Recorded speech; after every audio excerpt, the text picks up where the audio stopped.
I did not join the service. I was drafted. I was drafted when then President Lyndon Baines Johnson wanted to draft all the married men that didn't have any children.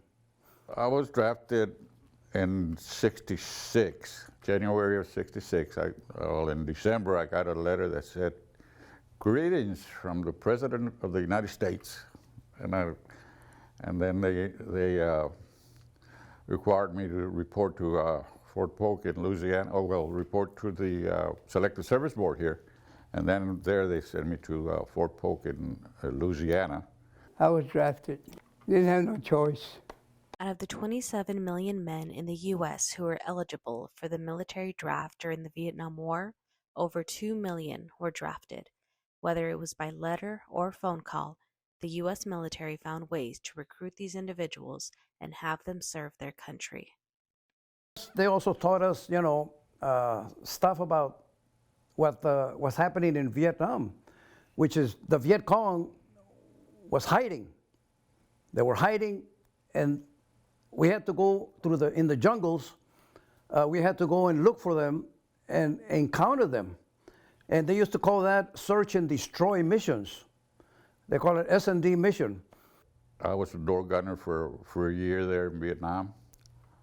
What we did, we carried the troops out to the landing zones where they then dispersed and went out to do their thing. And then sometimes resupplied them. We carried their hot food sometimes for them. We picked up some of the wounded. And that was pretty much what we did for a year over there. We used to go out sometimes on night missions. We used to throw flares down from the helicopters so that the people down on the ground could see the enemy that was coming in on them and all of that. So pretty interesting. The first 6 months were no problem because I was in the shop rebuilding engines. The second 6 months, they put me out in the flight line. That's when hell started. And I was in Thailand. I wasn't in Vietnam. But as time went on, when somebody shot our jet down, it landed somewhere where there was a concrete, runway. We had to go over there and put an engine in, to get the plane back. And that was nothing but hell. The long war in Vietnam was brutal and extensive due to the use of chemical weapons and guerrilla warfare. Information about the war was televised in detail, which led to anti-war protests and decreased the morale of U.S. troops. According to some of the former soldiers, the fighting was intense and the results were brutal. Villages were bombed, and many people were shot at, mutilated, and killed. It was hot. It was 101, 102 degrees. During the rainy season, they call that the monsoon time. It would rain in the morning, rain, a big shower, and then the sun would come out. And then it would rain in the afternoon or at night. And that was, we were in conditions that, my God, I said, what the hell am I doing here? And it was very bad. And then when you did get sniper fire, well, it made it worse. We used to pick up some of the wounded. I remember very distinctly picking up a young man. To me, he looked like a little boy, but actually he was about my age, I guess. And I saw him, he had about 4 bullet holes in him, and I never found out if he had made it or not, but we picked him up and took him back to the base camp, and then from there the doctors took over and everything, and that, I still remember that to this day. They put us, we used to be augmentee guard. When you didn't have nothing to do, you went to perimeter. They put you in a perimeter and they put you in a foxhole. Says, we'll pick you up in the morning. What? So it went on, off and on, off and on. This one day, it got about, you couldn't see. And there was a bunch of noise on the other side of the fence. So they told us, you call in. So I called in. There comes a bunch of troops. And I told them, listen, something was going on over there. So they sent a squad out there, and there was a bunch of, not a bunch, some bunch firing, you know, and then they came back. Said, it's over, you're all right for the night. So one of the guys, one of the sergeants, whoever it was, he says, what about the guard up there? It's up in the tower. So, and a Thai guy, officer or whatever, went up there. Pow! Shot the guy and threw him off. He was asleep. You know, when do you see that here? As many know now, post-traumatic stress disorder is a psychological disorder involving, but not limited to, flashbacks and anxiety attacks. It was first recognized as a mental illness 5 years following the Vietnam War's end, but it wasn't until 1985 when researchers discovered that many veterans have developed PTSD into a chronic condition. According to a 2021 Very Well Mind article, about 30% of men who served during the Vietnam War had PTSD at some point during their lives. My disability is PTSD. Back then they called it shell shock. And I didn't even know I had it. I know when I came back, I was in La La Land. I wasn't, I couldn't sleep. I had restless nights. I would even hit my wife, you know. This business of being too quiet was, I couldn't handle it.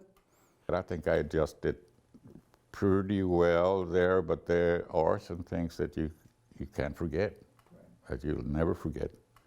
As long as you're alive, you'll never forget some of the things that happened over there. But like I said, I was pretty lucky that I was in the outfit I was in and how things worked out. It was hard, but I come back, got married the same year. You know, I got here in February and got married in November, not to a girl I knew, somebody out the way. But I couldn't stay away from the beer. One of the cruelest aspects of the war was how the returning soldiers were treated. Unlike the veterans of World War II, the Vietnam veterans weren't given a hero status. Instead, they were regarded as warmongers, baby killers, drug addicts, and even psychos. When we came back, you know what they did? They shut the finger at us. I said, what the hell is going on here? And then they were saying, hey man, those hippies, long hair guys, they hate us. They hate us. So we never got the welcome home that we deserve. Never. To this day. Some Vietnam veterans were able to live decent lives after returning home. Waiting for them were loved ones, steady jobs, and ways to finish their education.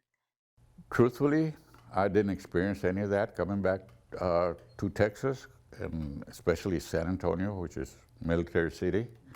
I never had any negative comments or anything like that when I came back. So I was very lucky. That wasn't the case for everyone, however, since others experienced a hard time adjusting to life in the U.S. after they had served their country. The only message that I would have is for our politicians.